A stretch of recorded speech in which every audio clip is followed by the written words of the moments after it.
Hello viewers, today we will discuss the topic sexual and reproductive health in Africa. You cannot have maternal health without reproductive health, and reproductive health include contraception and family planning and access to legal, safe abortion. Hillary Clinton. The definition of reproductive health adopted at the ISPD went beyond earlier definitions, recognizing the importance of women's empowerment and human rights, as well as links to other aspects of health and development. Accordingly, the earlier focus on family planning as one essential aspect of sexual and reproductive health has been replaced by a much broader definition of reproductive health. It now encompasses not only family planning but also maternal and newborn health care, prevention, diagnosis and treatment of sexually transmitted infections. The concept of sexual and reproductive health.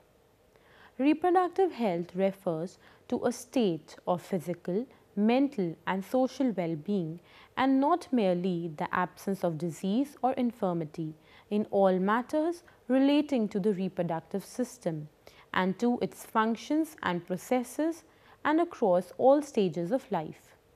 Reproductive health, therefore, implies that people are able to have a responsible, satisfying and safe sex life and that they have the capability to reproduce and the freedom to decide if, when and how often to do so. Implicit in this is the right to be informed of and to have access to safe, effective, affordable and acceptable methods of fertility regulation and the right to access healthcare services to support a safe and healthy pregnancy and childbirth and to provide parents with the best chance of having a healthy infant. Sexual health refers to a state of physical, emotional, mental and social well-being related to sexuality. Sexual health requires a positive and respectful approach to sexuality and sexual relationships, as well as the possibility of having pleasurable and safe sexual experience free of coercion, discrimination and violence. While sexual health is vital for and therefore a part of reproductive health, it is important to also consider sexual health in its own right. In 2004, the World Health Organization outlined 5 components that are necessary for good sexual and reproductive health: ensuring contraceptive choice and safety and infertility services, improving maternal and newborn health, reducing sexually transmitted infections including HIV and other reproductive morbidities, eliminating unsafe abortion and providing post-abortion care, promoting healthy sexuality including adolescent health and reducing harmful practices. Importance of sexual and reproductive health. Investing in sexual and reproductive health is one of the surest and most effective ways to promote equitable and sustainable development. It is important for a number of reasons. Poverty reduction. Having fewer children with more time between their births enables families to invest more in each child's education, food and health. It puts fewer demands on household, community and environmental resources. It can have benefits at the national level if governments use the opportunity created by lower fertility rates to invest in young people and establish a policy environment that spurs economic development through expanding opportunities and increased productivity, often called a demographic bonus. Promotion of female education. Progress on sexual and reproductive health contributes to another essential development goal of universal access to primary education. Fewer children mean that families and governments can spend more per child. This is especially important for girls whose education is often sacrificed when resources are limited. Promotion of women equality. If women cannot make free and informed choices about sex and reproduction, gender equality will not be achieved and any sense of empowerment will be stifled. The right to make decisions and to access information on decisions and services relating to partnerships, marriage, sexual relations, and the bearing of children free of coercion, violence, and discrimination are fundamental to women's equality and well-being. Strengthening of health systems. Investing in sexual and reproductive health contributes to dramatic improvements in health worldwide and strengthens health systems more generally. In fact, the ability to meet reproductive health needs is a signal indicator of the overall coverage and accessibility of services in the health system. Improving health and longevity. Death and disability related to sexual and reproductive health accounted for nearly one-third of the disease burden for women of reproductive age in 2004. Care before and during pregnancy and delivery and after childbirth saves women's and children's lives and prevents disabilities. Prevention of unwanted pregnancies can curb recourse to abortion, including unsafe abortion, and reduce maternal deaths. Ensuring environmental sustainability. Averting unwanted births and having smaller families can reduce stress on fragile environmental areas and slow unplanned urban growth. The combination of chronic poverty, environmental degradation, rapid population growth, desertification, and water scarcity threatens food security. Global trends in sexual and reproductive health. Globally, the reproductive health status is poor and the sexual and reproductive rights are not fully realized in many countries. Maternal mortality rates are high and women's chances of dying of pregnancy-related complications are almost 50 times higher in developing countries than in developed countries. Women's unmet need for contraception is also high. 1/5 of married women in the Middle East and North Africa and 1/4 in Sub-Saharan Africa are unable to access the contraception they need. Women are also more vulnerable to sexually transmitted infections, particularly HIV/AIDS. Adolescent girls are particularly disadvantaged in all of these aspects of sexual and reproductive health. Each year, 500,000 women die of preventable complications of pregnancy and childbirth, and another 18 million are left disabled or chronically ill. Women have a 1 in 2,800 chance of dying from pregnancy-related causes in developed countries, a 1 in 61 chance in developing countries, and a 1 in 15 chance in Sub-Saharan Africa.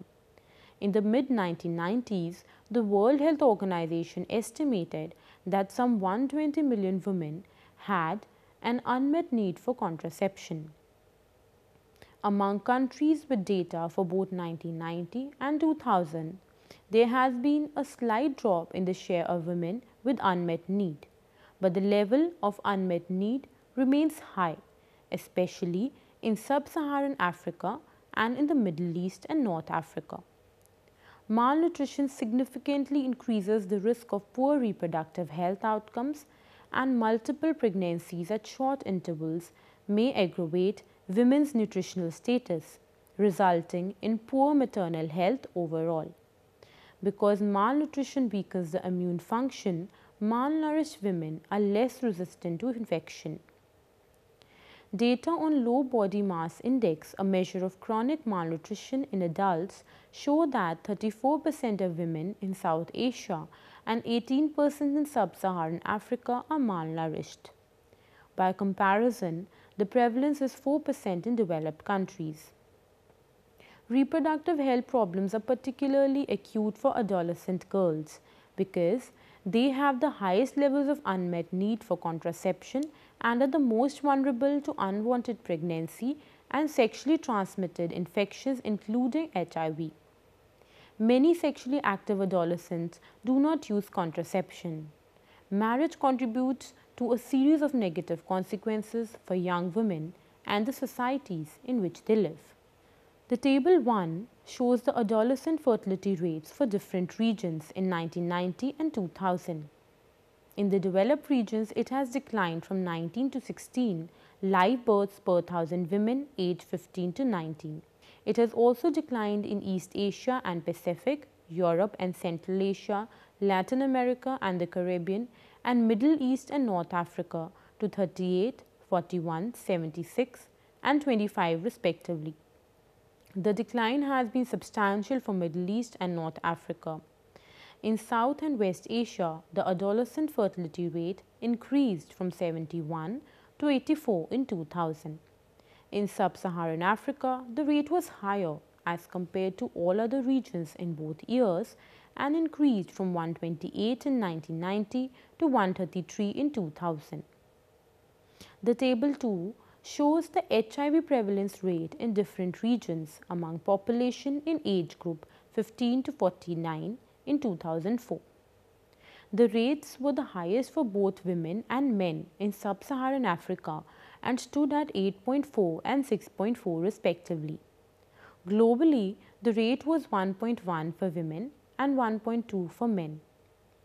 In Eastern Europe and Central Asia, the rates were 0.6 and 1 respectively, and in Latin America it was 0.4 and 0.8 for women and men respectively. South and Southeast Asia show same picture. It can be seen that HIV prevalence rate was higher for men than women in all regions except Sub-Saharan Africa. In Middle East and North Africa, the rate was 0.3 for both women and men in North America. It was 0.3 and 0.9 respectively. East Asia, Oceania and Western and Central Europe showed HIV prevalence rate of 0.1 for women and 0.2, 0.3 and 0.4 respectively for men. Sexual and reproductive health in Africa. Sexual and reproductive health in Africa represents one of the most tragic public health records in modern history. Complications from pregnancy and childbirth, unsafe abortion, the HIV epidemic, other sexually transmitted infections, and reproductive cancers pose incredible threats to the lives and well-being of women, men, and young people. Progress in sexual and reproductive health in Africa has been slow and stunted, and girls and women bear the brunt of the burden. More women in this region die from pregnancy and childbirth than any other region of the world. Age at first sex. Age at first sex is the indicator to determine the average age at which young people become sexually active. It can also provide some insight into the time when most young people are exposed to risks related to pregnancy and sexually transmitted infections. In most countries with available data, the median age of first sexual experience for young women is between ages 16 and 18. The average age at first sex in countries including Niger, Sierra Leone, Liberia, Guinea, and Uganda is younger than 17. For young men, the median age at first sex is between ages 17 and 20. Gender differences between ages at first sex are most pronounced in several West African countries. The figure 1 shows the age at first sex for males aged 25 to 29 and females aged 20 to 24 for different countries. The age at first sex was around 15 years in Niger in 2006 for females and around 16 years in Mali and Sierra Leone in 2006 and 2008 respectively. The age at first sex is much lower for females than males in all regions shown. The age at first sex for males stood at around 21 years in Niger and 20 years in Mali and around 18 years in Sierra Leone. Adolescent fertility. Sub-Saharan Africa continued to have some of the highest rates of adolescent fertility in the world, showing almost no decline since 1990. Among the 14.3 million adolescent girls that gave birth in 2008, one of every three was from Sub-Saharan Africa. Adolescent fertility rate of more than 100 births per 1,000 adolescent girls was witnessed in most countries in Africa. Contraception use. Low contraceptive use puts adolescents at risk for unattended and mistimed pregnancies, which pose health risk for the adolescent girl as well as the child. Overall rates of contraceptive use remained very low in all regions in Sub-Saharan Africa among 15 to 19-year-old and 20 to 24-year married women. Nearly all the countries with available data for married women aged 15 to 19 were having less than 30% of modern contraception use. Among the countries with available data, the lowest rates of modern contraceptive use were in West Africa. HIV prevalence. In Sub-Saharan Africa, changes in sexual behavior patterns among young people, such as waiting longer to become sexually active, having fewer multiple partners, and increasing condom use have resulted in reductions in HIV prevalence. High-burden countries such as Ethiopia, Kenya, Namibia, South Africa, Tanzania, Zambia, and Zimbabwe achieved a significant decline of more than 25% in HIV prevalence among young people. Burundi, Lesotho, and Rwanda also reduced HIV prevalence among young people by 1/4. These declines are essential for curbing the AIDS epidemic in Sub-Saharan Africa. 20 countries in Sub-Saharan Africa accounted for nearly 70% of the world's new HIV infections among young people in 2009. Among the countries with available data, Swaziland, Lesotho, Botswana, South Africa and Zambia had the highest HIV prevalence rates for both males and females aged 15 to 24. One indicator that measures high-risk behavior is the proportion of sexually active young people that have had multiple sexual partners in the last year. When young people engage in unprotected sex with many different partners, they increase their chances of becoming infected with HIV. Data show that in Sub-Saharan Africa, male youth are more likely to report having multiple partners in the last year than female youth. Only 3 countries, Uganda, Rwanda, and Ethiopia, were considered having less than 10% of sexually active males with multiple partners. Most young people do not know their HIV status. Among young women aged 15 to 24, nearly 3/4 of countries with available data have less than 30% of women who have been tested for HIV. In some of the countries, particularly from Eastern and South Africa, young women were more likely to have been tested for HIV and received the results from their test. On the other hand, in many West and Central African countries, HIV testing was extremely low among both males and females, ranging from 1% to 3% for both sexes. The figure 2 shows the HIV prevalence in different countries for females aged 15 to 24 years. The bars are shown in descending order, starting from the country showing highest prevalence.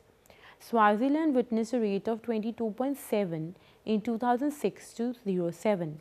South Africa showed HIV prevalence of 13.6% in 2009. Zambia had 8.5% prevalence in 2007. Malawi showed a prevalence of 5.2 in 2010, while Kenya showed a prevalence of 4.5% in 2008-09.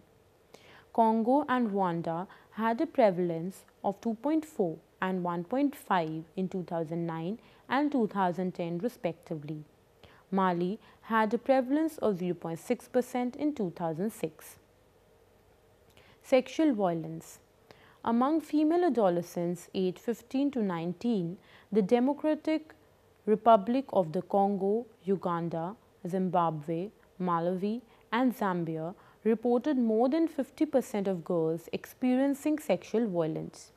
In the Democratic Republic of the Congo, more than 1 in 3 adolescents aged 15 to 19 experienced sexual violence. In sub-Saharan Africa, more than 3 million girls were at a risk for female genital mutilation cutting each year. It is practiced in at least 28 countries in sub-Saharan Africa at all educational levels and in all social classes and occurs among many religious groups, although no religion mandates it. Prevalence rates vary significantly across the continent. Recent data reflect lower levels of cutting among female adolescents aged 15 to 19 compared to young women aged 20 to 24. The figure 3 shows the percent of women aged 15 to 19 and 20 to 24 years that go through female genital mutilation and cutting in selected countries. As the figure shows, the prevalence is much higher for women aged 20 to 24 as compared to women aged 15 to 19. In Guinea, 95% of women aged 20 to 24 had undergone some kind of FGMC as compared to 89% in women aged 15 to 19 in 2005. In either case, the percentage was very high as compared to other regions.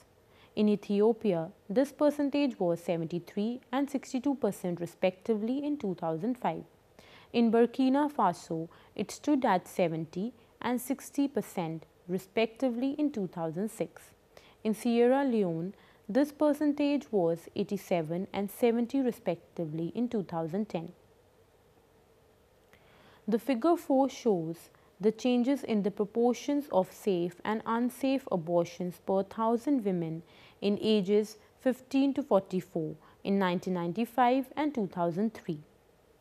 For the world, it declined from 33 to 29 from 1995 to 2003. However, it can be noted that there was greater change in the safe abortion from 20 to 15 as compared to unsafe abortion that declined slightly from 15 to 14. In the less developed countries, abortion has declined from 34 to 29, and again, there has been greater decline in the safe abortion from 16 to 13 as compared to unsafe abortion that declined from 18 to 16 from 1995 to 2003. It can also be clearly seen that in Africa, abortion declined from 33 to 29 and there was as such no safe abortion. This points at the dire state of reproductive health for mothers in Africa who undergo unsafe abortions. Conclusion: African population account for an ever-increasing proportion of people living with HIV. Africa's young people face immense barriers to services and supplies, which translates to a lack of choice, the denial of rights, and yet another generation plagued by ill health and premature mortality. Despite the proliferation of global leaders proclaiming priority and support for maternal health, we have yet to see substantial improvements in Africa.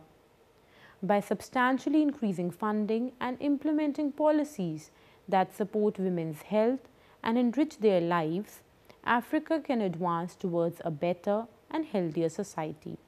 With this, we come to the end of today's lecture. We will meet next time with another interesting topic. Till then, take care. Goodbye.